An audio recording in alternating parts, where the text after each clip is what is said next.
Michelangelo, when you learn, teach, and when you get, give.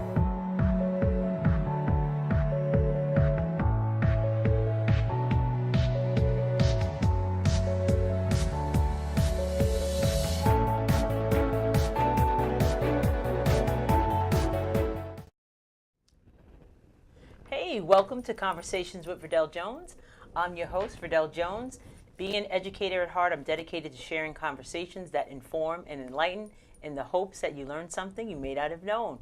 And we are so excited to have Mr. Jeremiah Jones in studio, my co-host. Once again. How you doing, Jeremiah? I'm doing all right, Verdel. How are you? I'm doing well. I'm doing great. I'm doing really good. Always good to be in the house with my beautiful wife. Oh, thank you, sweetie. And, just chopping it up a little bit, conversating, and enlightening, and all that stuff. Conversing, conversating.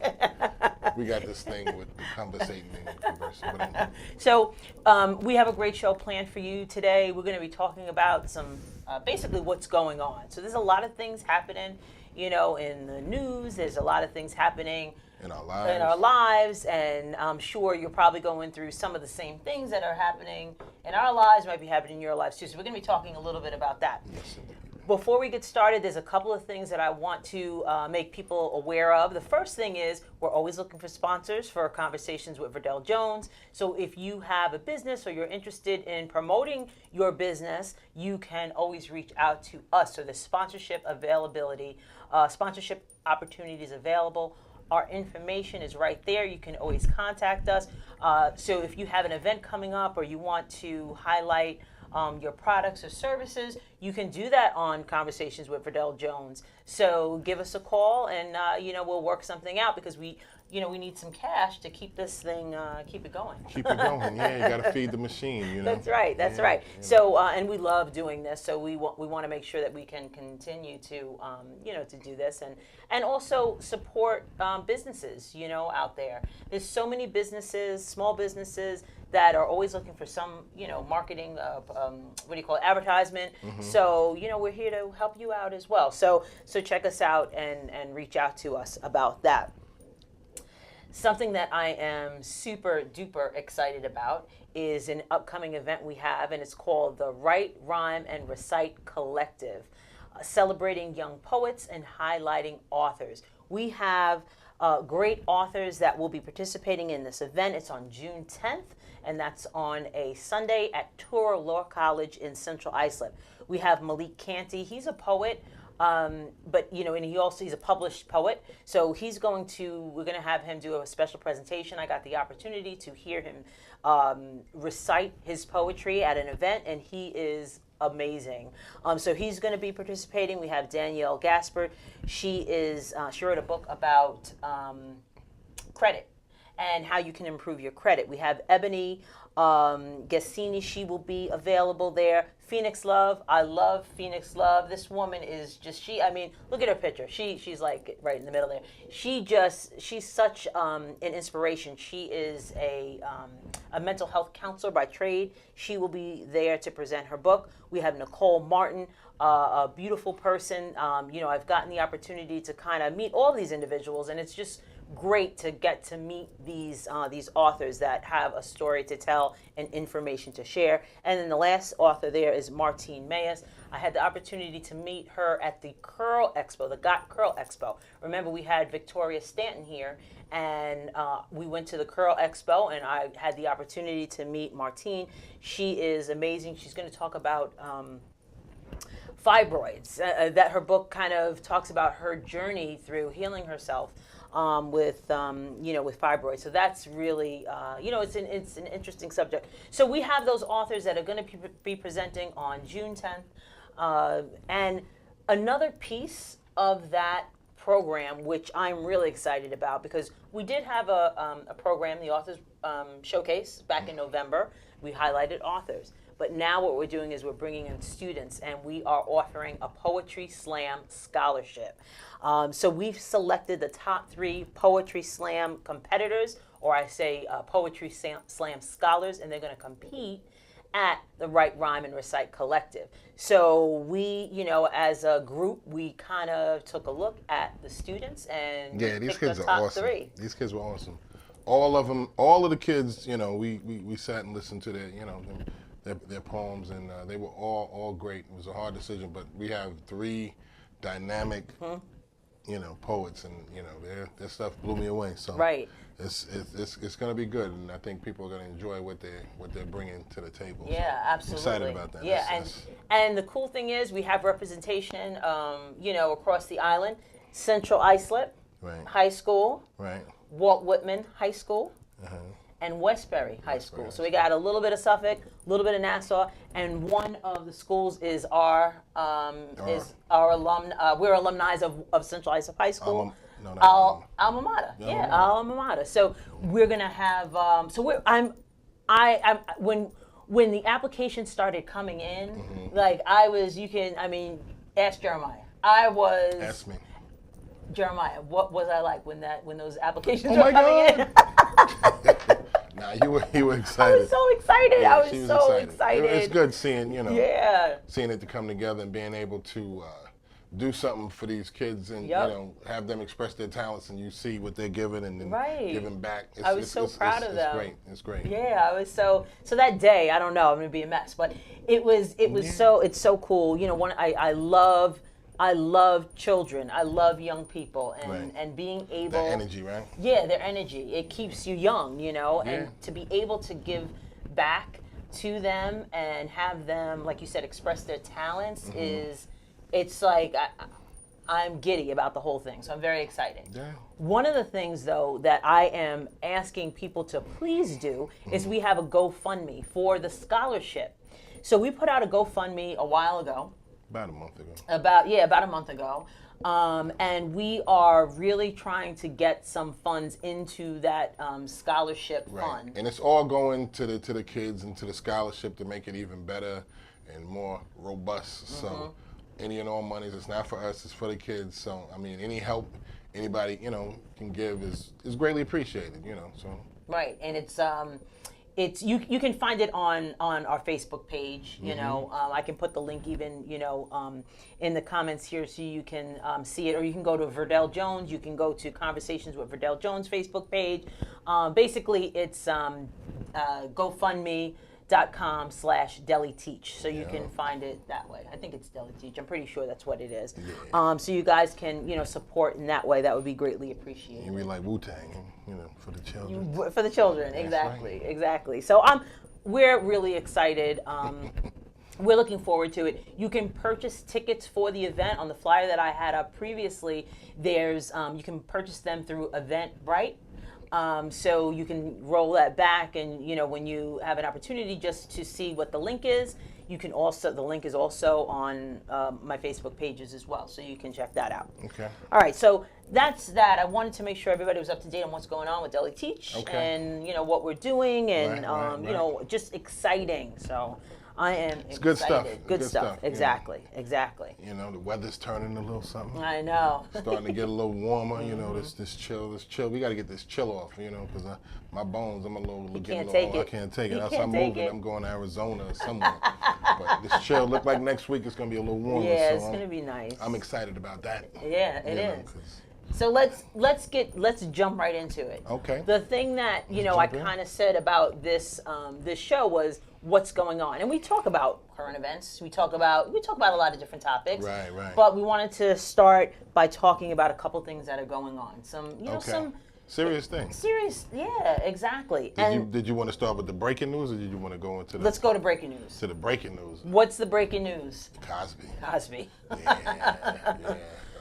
Just a little while before we came in the studio, and what did we find? He was found guilty on what, 3 counts? Yep, he was found guilty on 3 counts. Yeah, of aggravated indecent assault for drugging and sexually assaulting this woman, Andrea Constant, in 2004, and she was a basketball coach at Temple. Yeah, which where's our daughter goes, and it's heartbreaking.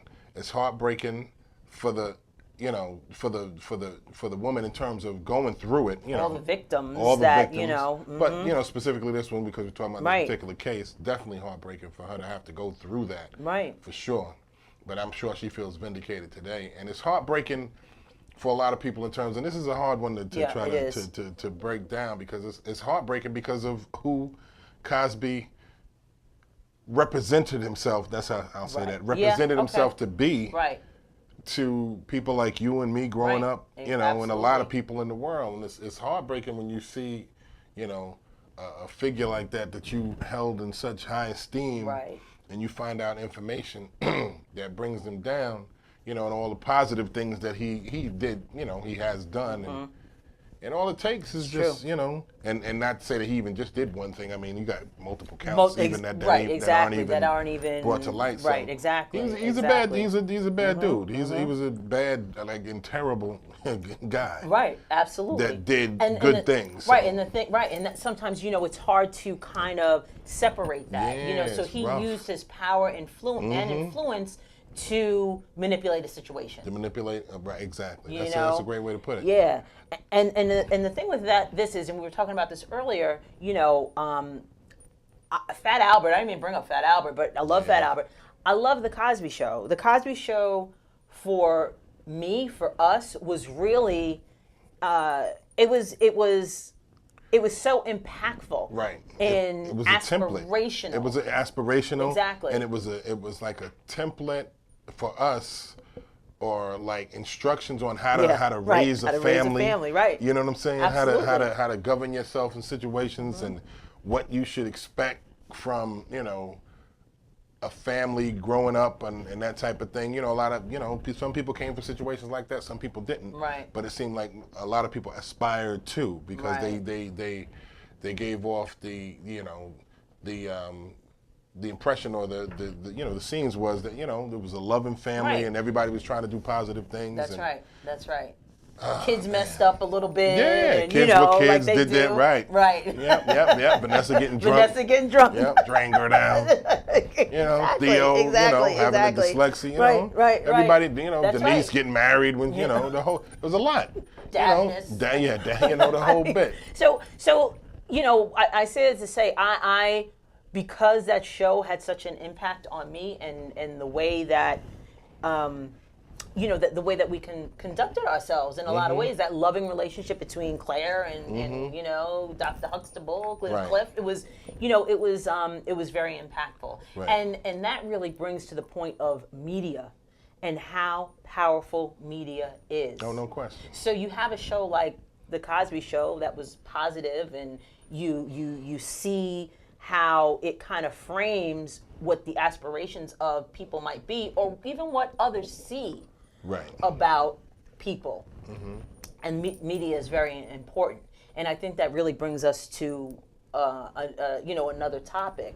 You know, I went to a workshop yesterday, and a shout out to Jamel Hudson. Jamel Hudson conducted this workshop about implicit bias. Right? So the definition of implicit bias refers to the attitudes or stereotypes that affect our understanding, actions, and decisions in an unconscious manner. So when you take a look at a show like Cosby Show and the media influence it had, you create certain biases about what you see on the TV screen. Given people who don't know a certain way to look at black people. Exactly. You know what I'm saying? So the stereotypes went out the window, you know. With a show like that. With a show like that. It was the number one show for a long time. For a long time, exactly. People so it wasn't just us, it wasn't just black people watching it. Right. Exactly. It was a lot of people watching it, a lot of different people watching it. Right. Giving people a different look. Exactly. Than some of the images that may have been shown on television and in media. And that was very important. And so that's when that's why, like, when you don't have, you know, when shows good shows like that either go away or get canceled, or you don't have shows. You don't have shows like that. You don't have news shows like Roland Martin getting canceled. Exactly. Melissa Harris Perry going away, you know. And it seems like Joy is in some trouble now too. You know, so it's like, you know what I mean? I know. You know, where's our voice? Right. Well, I mean, even like a show like Blackish. So Blackish is a modern, I think, spin on a Cosby Show type of situation. Yeah, it really is, and they touch on really great topics, and it shows such a family system that is not unique. Right. It mirrors a lot of people's Oh, no family question. situation. I mean, you know, maybe not the wealth, right. but the family system itself. You know, with the extended family, the mom and the dad living Right. there. You know, Right. So it's really, you know, it's media has such an impact, and I think, you know, bringing up the implicit bias part of it has to do with some of the things that we're seeing now. That are going on. Okay. You know? So I guess you're talking about, like, say, Nashville. I'm talking like Nashville, right? Yeah, crazy situation. What is it? The 22nd? What is it? Antioch? It's right outside of Nashville, where a guy goes in there. Well, and I didn't even. Go no, ahead. that speaks to, you know, the shootings that we have. But I'm talking about a situation like Starbucks. You know what I'm saying? In other words, in Starbucks. Oh, okay. You know what I'm saying? How it reflects. So, okay, right. So the guys come in there. So the guys coming in immediately. there, they're sitting down, they're waiting for someone. You know, I don't know all of the details, but In Philly. In Philly, exactly. So because of that implicit bias that the manager had toward young black men, I don't know how young they were, but she reacted. Right. So within 2 minutes of them coming into the Starbucks, cops were called because they came in there, just like the majority of a lot of people do. They come in there and they wait. You know, they were waiting on another gentleman. I think it was a real estate deal. Or something like right. that. Yeah. So they asked to use the bathroom. Said no, you can't use the bathroom. And for whatever reason, the woman felt, I don't know, that the cops needed to be called because she wanted them to leave. Now, why they had to leave, I have no idea. Right. You know? And that really brings to light that implicit bias. Right. So tying it together with media, it's the images we see in media have such a great impact on how people perceive others. Right. Well, that's a part of it. And then people have their own, you know, stuff too. Absolutely. You know what I'm saying? It seems like, just reading about the manager that called, seemed like she had her own stuff too, because there were employees, black employees that said that she was a piece of work. Not you nice. know, no, toward people of color Right. in general, you know, workers and non-workers. Okay. So she had her own bag with her anyway. Right. So, you know, cops was called. And that's a whole other situation as far as how the cops handle this, you know, the deal instead of, I don't know. I mean, it seems like a lot of these situations like this, and then you had another one with the woman in the Waffle House that got dragged to the floor, breast exposed. Right. You know, cops come in there talking about, I'm going to break your arm. Right. You know, it's like, what is that? You know, our women getting, you know, meanwhile, all it could have been, I thought cops supposed to de-escalate a situation. It seems like they're coming into these situations and escalating the situation. Somebody's getting arrested over plastic spoons, you know, asking about, you know, plastic spoons, and she wanted to talk to corporate or what have you. So it's crazy. There was another, I don't know if it was a Starbucks too, where, I mean, it just seems like there's a bunch of these situations. There was one in a gym somewhere, like a LA Fitness, there was a situation where the guy was told, get out, and you're gonna cancel a membership. And actually the cops did a good job on that situation. They came in there and they were like, what, you know, what's going on? Well, there was another incident. Yeah, it's too many in to count. reference to women golfing.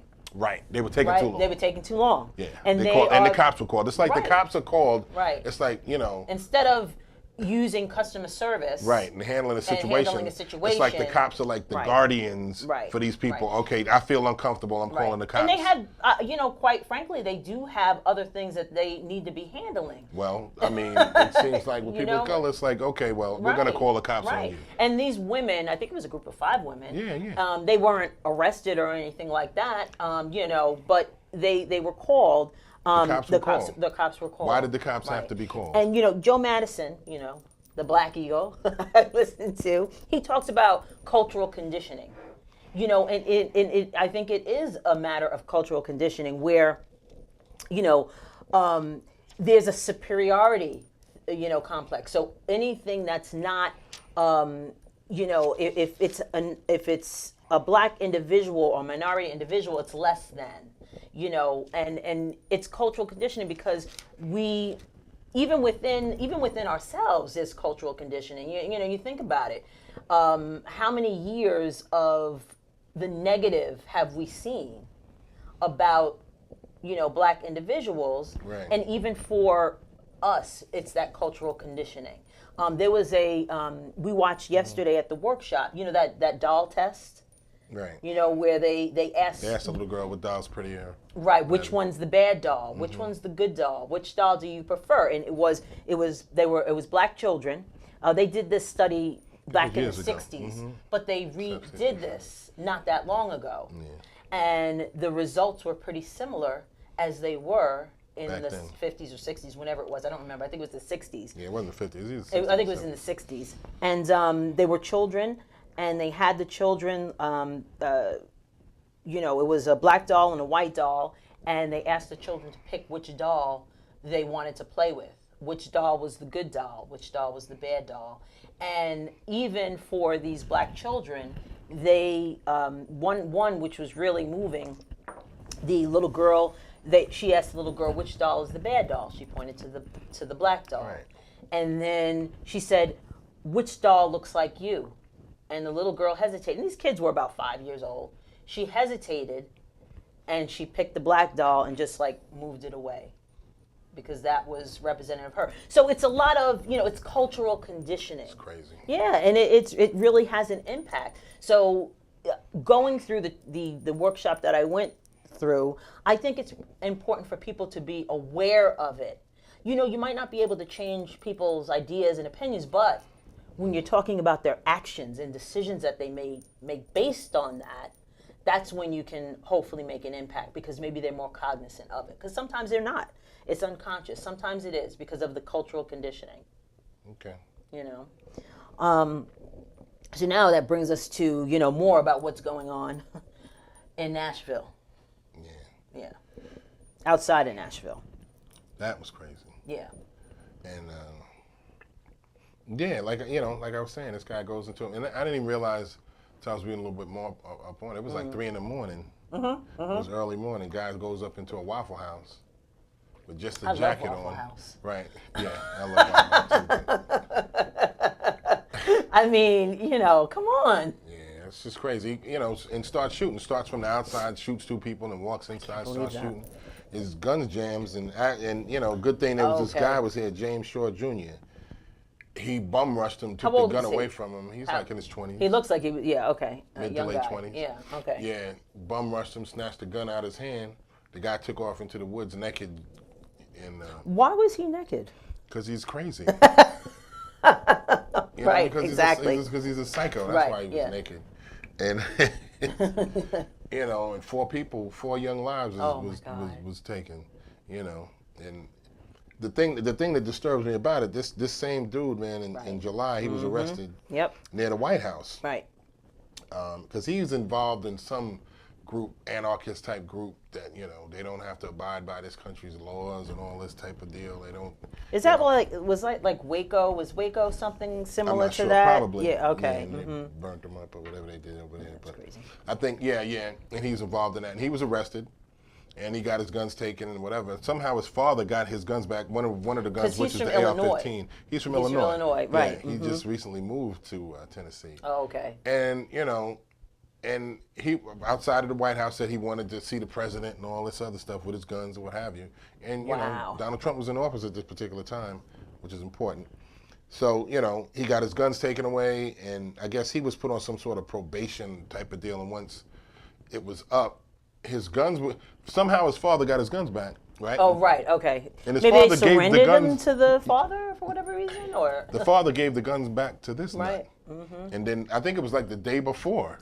Wow. And then he went and, did this particular crime. So, I mean, like I said, four beautiful young lives gone, man, because this jackass wants to go out there and take another, it's just sickening. It really is. And, you wonder where there are safe spaces, I mean, and I don't mean to sound drastic or sound, sensationalist, but it seems like for people of color, those places are nowhere. Yeah. What, just Church. a couple of weeks ago, church, this guy was at home and his, the backyard of his grandma's house got shot. You know what I'm saying? Right. Waffle House. Right. You know what I'm saying? Buying cigarettes, eating Skittles, walking. Right. It seems like nowhere. Where is safe? Where is safe? you know. But Yeah, but at all the these same things time, happen. you can't live in a bubble. No, you got to keep it So pushing. But I mean, it's crazy. so what? So and you hear this all the time. This is going on. This is going on. So what needs to happen? Like what? Yeah, because, that's the question. Right, that's the question. Because I'm gonna go back to Starbucks for a second.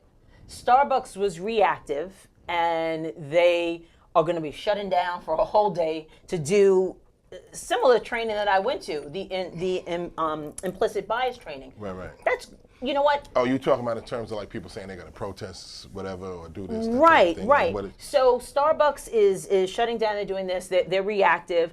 I'm hoping that because they are reactive, maybe people will be more proactive and do some of this training so they know how to, so they're aware beforehand. Right, exactly, right. Beforehand. I saw a tweet or something. It's like this whole country needs to shut down for bias training. Right, absolutely. And it's everybody has biases. Everybody does. Okay. But it's in the actions and decisions that you make, that you carry out and act upon, that makes the difference. Without a doubt. And I think if people understand that, it's okay for you to have biases because that's the natural state of being. Mm-hmm. You have certain biases toward so many things. Okay. So if people understand that, mm-hmm.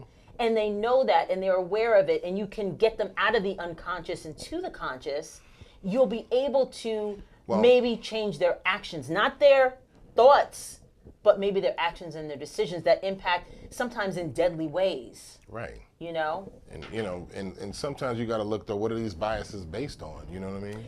It could be based on your experiences. It could be based on what you see in the media. We said media is so powerful. So there's a lot of reason. There's some stereotypes out there that people really hold on to that, and we know a stereotype is something that you paint a broad brush about certain people, the whole group of people, and they may, or there might be some truth in it, but there's not, and you can't paint a broad picture, a broad brush rather of people. So, so the thing is, and just to get back to it, like what do you do about it? So you have these, you have this training that Starbucks does. Maybe other companies have this type of training, and then do we go back? In my district, we used to call it like the rubber band theory. You stretch it out, you get people to move, stretch it out, and then when you walk away, the rubber band snaps back. Right. And it's the same thing. So what do we do?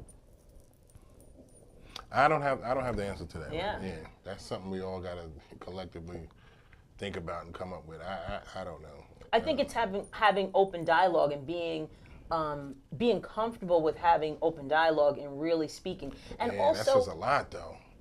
I don't know. I think with anything, when you talk about like a solution to something, right? This is how I think about things when it comes to like having a solution, like and you're right. You're absolutely right. That's the end goal, open dialogue. But I think it has to be steps toward things that have to, because people, whenever there's a problem, they say, yeah, you got to have open dialogue, you got to Mm-hmm. There has to be little steps that bring you to that, like. Mm-hmm. Mandatory things that have to happen, because people aren't just going to do that. Right. With any situation, think about any situation, right? And the end game is to have people, do A, B, and C. We want. Right. It's not going to happen. No, it doesn't. And happen. I'm not saying I don't know what those little steps would be, mm-hmm. but there has to be some sort of little mandatory steps that make people, to get them into doing what's necessary, because we're not going to do it on our own. I don't know what, things that make people do things on a grand scale like that are like catastrophes or major events that make people like realize, we're all in, we're all in this together. Yeah, 9/11 type of situation, what I'm saying, that make people realize, and stop all this craziness, because we've been so conditioned, like you said, cultural conditioning, and so fed to be against, you know what I'm saying? And meanwhile, the hands going in the pockets of everybody. I don't know why, people don't even realize that's a whole other subject. Right, exactly. So it's like it's a whole game that's being forced upon us. Right. People to be against each other while, we're getting robbed. All of us are getting taken advantage of and robbed around the back while we sitting here bickering on some silliness. Right, exactly. Collectively we are with all of us Right. together, a strong nation we could be. It's rough. And It's rough. It's messed up, man. They got us. they got us, right? You know? They got Hottie. us. Yeah, they really do. It's hard, but I don't know. We got to figure it out because it's like I said, with all these different things happening, it's like it's like what's going on? Like I said, What's going on? And I even forgot about the gentleman that got killed in the grandma's backyard. It's like one thing after another. You don't see that there's some people. It's like you're just blowing things out of proportion. You can't really see that what's going on with all these different murders and killings and harassments, and you don't see it. I mean, this is not it shouldn't be a regular thing. I don't understand why you don't understand this. It's kind of mind-boggling. Well, now it's being televised. Mm-hmm. Like things were happening before, but now with social media, instantly when something's happening. So it's been going on, but now it's more out there. Right. So and that's the thing, because everybody has a camera and everybody, right? So if this wasn't happening to just a group of a certain group of people or a certain demographic, then you would see a whole bunch of these from everybody, right? Right. I know what you mean. I see what you're saying. Yeah. Because everybody has a camera, everybody can record. I mean, I'm not saying it never happens anywhere, but you would see all type of situations.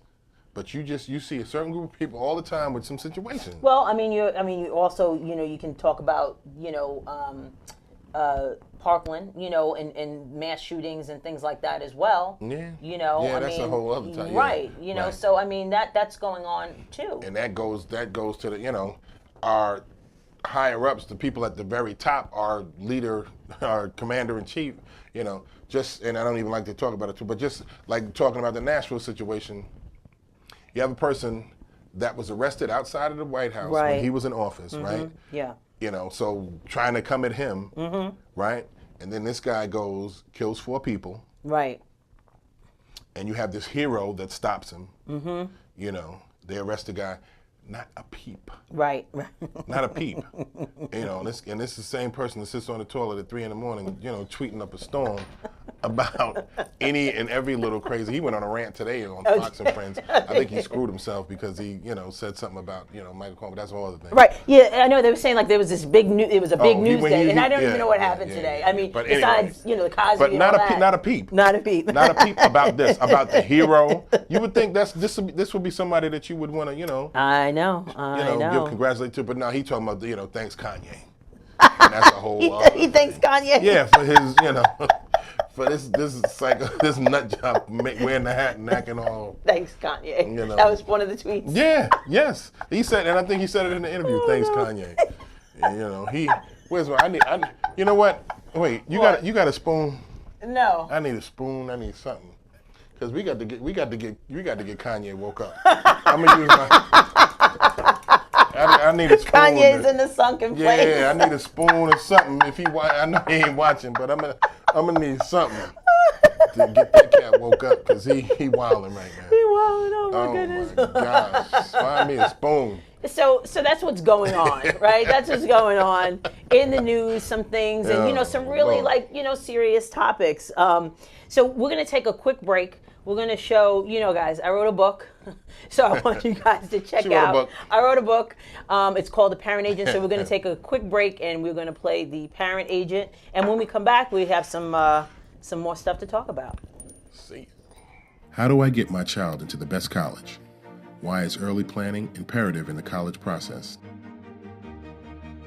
In her new book, The Parent Agent, Verdel Jones answers these questions and more. What does it mean to be a parent agent? As a parent agent, you represent your child to help them get into the college of their choice. Strategies learned in this book will help you create opportunities for your child that will develop them into successful individuals. Verdel Jones is an experienced educator with over 20 years' experience. She has personally visited hundreds of college campuses and holds extensive knowledge about the higher education selection process and has helped hundreds of students. She has also successfully been a parent agent for her own children.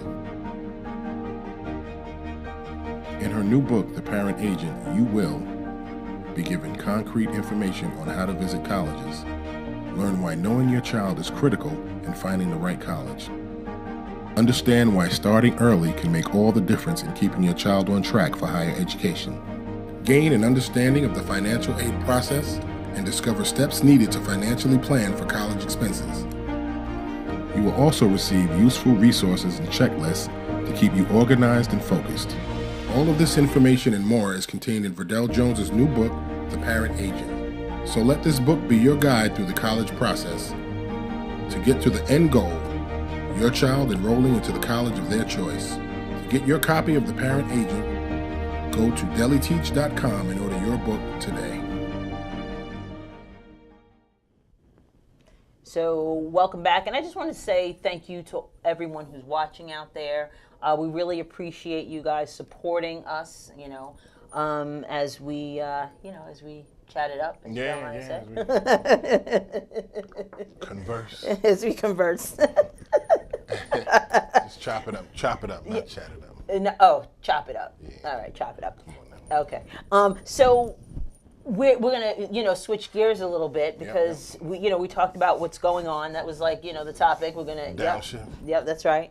What was that? Like a 4-speed or 5-speed? Depending on what you ride. Okay. What you know. All right. You remember how to Oh, I'm yeah. saying that would have sounded kind of cool. I was going to ask you, do you remember how to work a stick? This is a rated G show. Yeah, it's a family program. All right. So we were saying at the opening, we have a lot of things going on. Yeah. A lot of things going on, a lot of exciting things going on. Yeah, and one of the great things that's going on is our daughter Maya. Yes. Is graduating in another couple of weeks from Temple University with her degree in journalism. TU.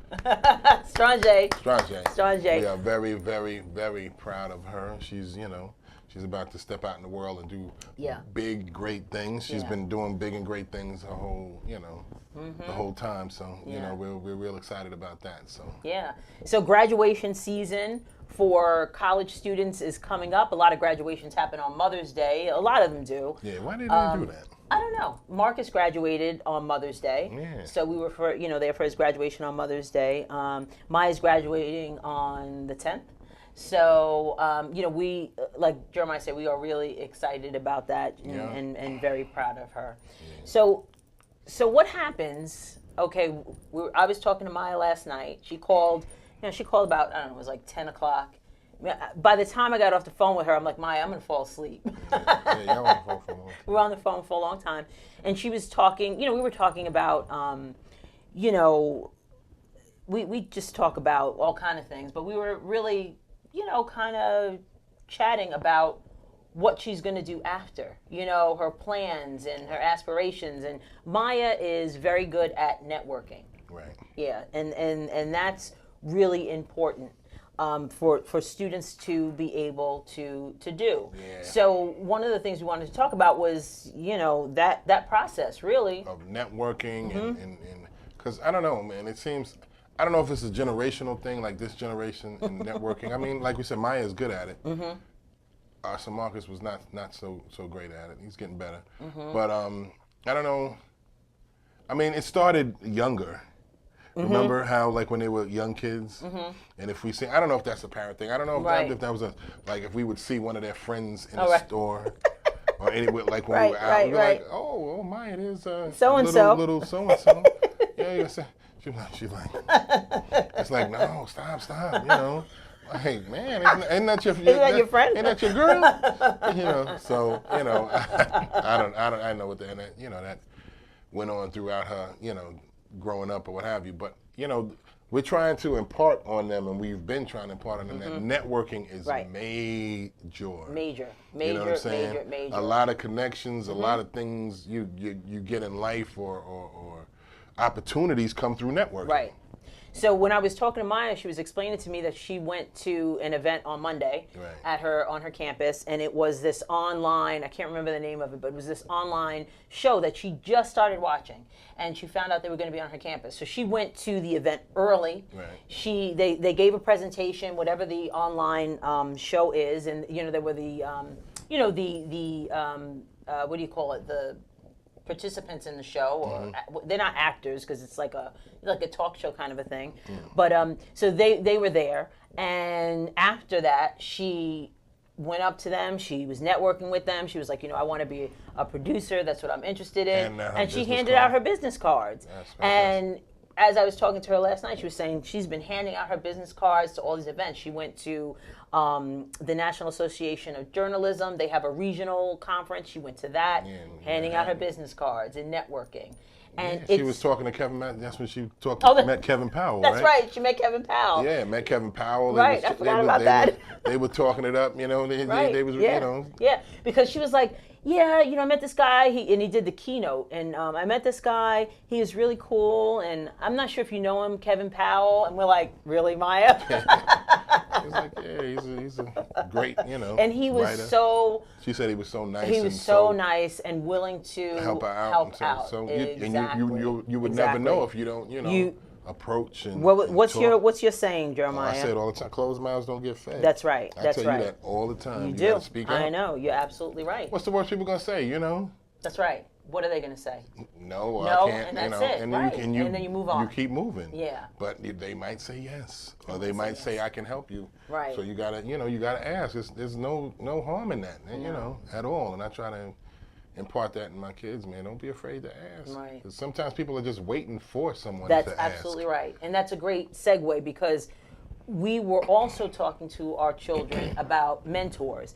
And I just want to show Felicia Fort, the mentor. She wrote a book about mentoring. And we had her, the mentor model, and we had her, she was part of the author showcase, and she also did a show here as well. And her show talks about the power of mentorships and how to be a mentor. And one of the things we talked to the kids about was the how to mentor. The other book that I wanted to highlight, because we're going to talk about that as well, is The College Strategy, and that's Lenita Halston. Lenita was also part of the author showcase. She also was on the show, and she also came up. She's from Maryland. Mm-hmm. She also came up to do a workshop for SUNY Farmingdale students, and we had a live studio audience. We filmed it in at Brentwood Country Club on Long Island, and she was there, and she talked to the kids about what they should do in college. So I wanted to kind of talk a little bit about that, because as Maya gets ready to graduate, Marcus is in the workforce. I wanted to really, talk about what parents can do to help their students, their children rather, in these different, in these different areas. So we were talking to Marcus about mentorship and the importance of mentorship. I'm handing it to you. Go. Mentorship, go. Well, I mean, what did we tell him? We told him it's important. It's important. He's never really had a mentor. Right. In college or in the workforce so far that he's been involved in. Yeah, so exactly. He's in a position now where he's about to get into a position where there's a great mentor involved, and we just wanted to let him know that he should definitely use this opportunity to get all he can out of this gentleman, and knowledge wise, and the gentleman is willing to help, and that's right. What he wants that's the key. To do. Right. Is mentor young people like himself. So he's in a great position now to learn and to get knowledge, and that's what the whole mentor thing is all about, because they've been where you want to go. Right. So that's just it's a no-brainer. Right. So what we were saying to him was, he has some awesome friends that his college friends he's really, really close to them now, and they're all talking to each other. Yeah, those are the only people that he really back and forth, but they all know what they know about the same thing. And they're all in the same position. They're all in the same position. They haven't been to where they want to go. Right. So you have to talk to somebody, right. Like I said, who's been where you want to go, or at least knows has avenues right. where has experience for you to get to where you want to go. And he's made some connections. But I don't think so. For parents out there with children who have graduated college, or even are still in college, the importance of a mentorship within their field of study or in a career that they're interested in pursuing, it's really important. Yeah. And finding the individuals that are willing to do that. And there's so many people. I know for myself, one of the one of the things that I love about my job is when I did have new people coming in, was mentoring them, and I still, can mentor even if they've been at the job for a while. It's just they're looking at me for certain knowledge or a certain skill set that I have, and I love it because I love sharing my experiences. I love sharing with individuals to be able to help them, and that's what a mentor really does. And then Marcus was like, "Well, did you have a mentor when you were?" And I did. When I started teaching, I had a mentor. I had a few mentors, and they were willing to kind of show me the ropes, and it was really important because they'll let you know, oh, you shouldn't do that, or why don't you try this?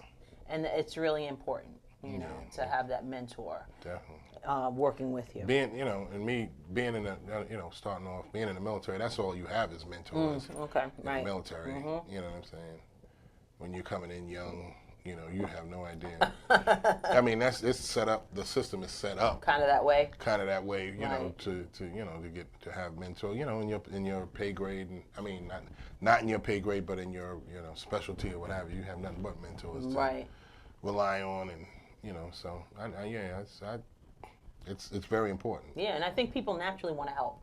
Yeah. They want to. Yeah. Most people, they want to help. They They like doing that. Right. I see a young person, I'm like willing to soak up. Yeah, some knowledge. let me help them. Get me at them. So I can help them out because you've as mature people, we've seen some things that can really help. And what's that? That's like for old. That's like old. It's old. Older people. Mature equals old. Season. I like that. Season. A little Larry's with season. Larry's. A little lemon pepper. A little lemon pepper. But so yeah, we want to do that. We want to, and you know what? And a mentor, not only for your profession, but mentor for life because. Let's face it, when you're at work, your life comes into play. So those mentors can kind of help you navigate some of that stuff as well because they've been there, Yeah, you spend so much time there. You talk about all kind of stuff. All kind of stuff, yeah, exactly. It's one of the best parts of my job is it's a counseling office, so all we do is talk. Counsel each other. We talk, that's all we do. Yeah, that's all we do. So that mentor, the mentor piece is important when you're in college, but it's also extremely important when you get into the workforce. So if you right after, and then you're going to continue with that, with the mentor. You're always going to go back to your mentor and have those conversations with them about maybe different ways to go or different strategies or whatever it might be. Right. Yeah.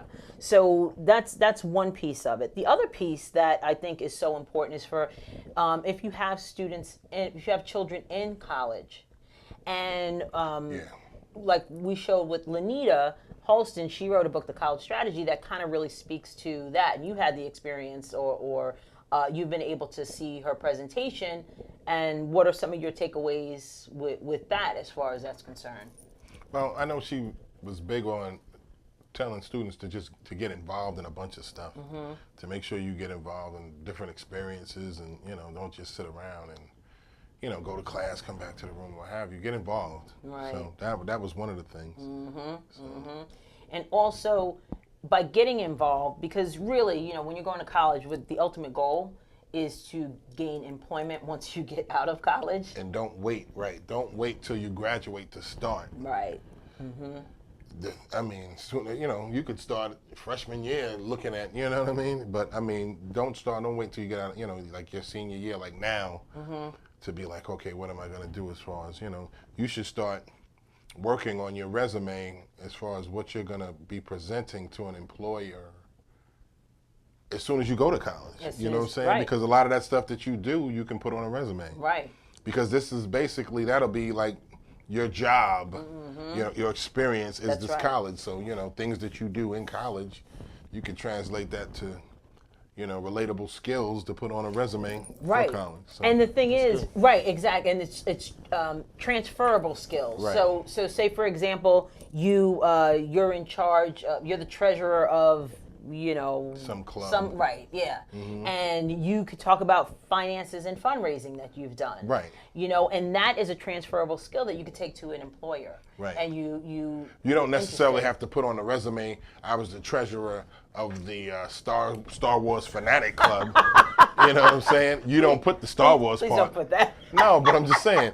You just say I was the treasurer of an organization. Right. Right. I help with financial, plan. I help with the financial situation or whatever the jargon is. Right. Exactly. In an organization, you don't have to put exactly what it is.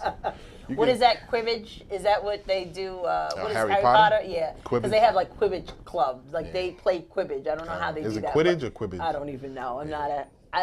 I'm not really Harry Potter. Yeah. I mean, I like it, but I don't know the details of it. Yeah, but anyway. right. Now I get your point. Right, but you put the transferable skills on there, and that will help you gain employment. But you have to be involved in order to put that information you just can't put down, on the resume. And it's being engaging. And she also talked about, so for students who are in college right now, she also talked about mentoring as well. And getting connected to other, to professors maybe.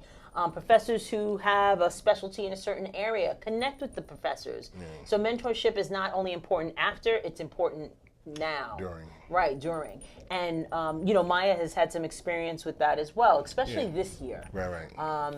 I think she had maybe, good she didn't connect with some, she didn't make those connections with her professors in her first few years, but I think this year she really has made an effort to get to know her professors. As a matter of fact, she had a class yesterday, and on Tuesday rather, and she had to leave early because she produces the show, and she had to go to the show, so she had to leave class, and she said to me, "Oh, I didn't get a chance to really speak to my professor because I had to go, and I'm going to go back to speak to my professor because to thank them. And just to talk to them and chat with them about whatever. She's about to be leaving soon. Exactly. So I thought that was really interesting to see her growth as far as making the connections with with her professors. Right. She's also working with a professor on an app that she's trying to create. So she's making connections that way, and she said she's gonna keep in touch with that professor because he's gonna help her develop, the app that she's thinking about. So it's always being, I've just seen the growth, and I thought, our kids are different. And I'm just surprised how Maya was able to, just really go after those types of situations because she was kind of a quiet, Right, laid back in the cut. Right. You wouldn't think she would do something like that. No, absolutely. Marcus was a little bit more vocal. Yeah. So it's just interesting how she, she was able to, do that. That's good. Yeah, which is a good thing. Yeah, which is funny. It's just interesting.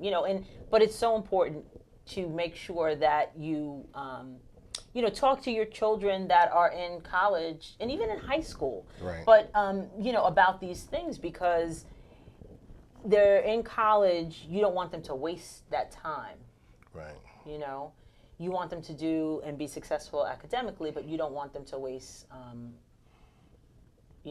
that time. No, it goes by quick. Yeah, it goes by really quick. Those 4 years, hopefully 4 years go by quick. Yeah. So. Right. So you have to make sure that they're engaged. And if they don't know how to do it, you can ask. Maybe you're not good at, making, connections and networking. There's always somebody that you can go to try to help kids to make those connections. There's all types of books and things like that they can even take advantage of. I had a woman on my show, Alana Levine, a while ago, and she was talking about networking for nerds. And she really had some great tips on not just nerds, but how any student can actually network. Right. Yeah, and that's important too. Cool. Yeah, James Jadot, he was on that show as well. Also gave some great tips about that. Also, it's something that we need to make sure we need to give the information to our kids so they can go out. Parent agent. We need to give the information to our plug. so they can go out and actually do it, and it's important for us to have those conversations with our children about those things. Yes. So, we had a lot of information to share this evening. I'm happy that Jeremiah was here. Is there any other parting words before we wrap this up that you'd like to share with people? No, that's basically it. I still need to find that spoon. I need that spoon from my man Kanye, because Kanye made some good music, really. His first album was sick. It was off the chain. Yeah, but I need the spoon. I got to wake him up. You got to. No, that doesn't wake him up. That puts him to sleep. Oh, you're right. No, you know what? You are absolutely right. That put him there. That put him there. Saying? What are you doing? No, I got to get this. And wait, hold on. This is what I need. Right. I need. Let me see. Let's see if this will work. Click. See if the photo. Yeah. I don't have the flash. You have the flash on. It's the flash. But yeah, I don't, that's it. That's all I got. Kanye, wake up, brother. You know what? But okay, so real quick before we go, I was listening to Chiming, right, on what's his name show? Yeah. Come on. Yeah, No, stop. What's his name? Come on, Jeremiah. I don't know. I'm drawing a blank. I don't know. Yeah, what Armstrong. So Armstrong Williams. Yeah. Armstrong Williams. So Chiming was on for Armstrong Williams, and there was somebody. I know what you're gonna say, and I agree. It's not even a matter of what party or whatever. Go ahead. A guy called in, and Chiming made a good point, and I respect this. Mm-hmm. He has an opinion. Right. He has an opinion. Mm-hmm. So if he wants to do that, why is he getting beat up for his opinion? On that note, we're gonna wrap up. We'll have this discussion off air. Thank you, everybody, for watching Conversations with Verdel Jones. Later. Man. Everybody has a opinion. See you guys later. We're out.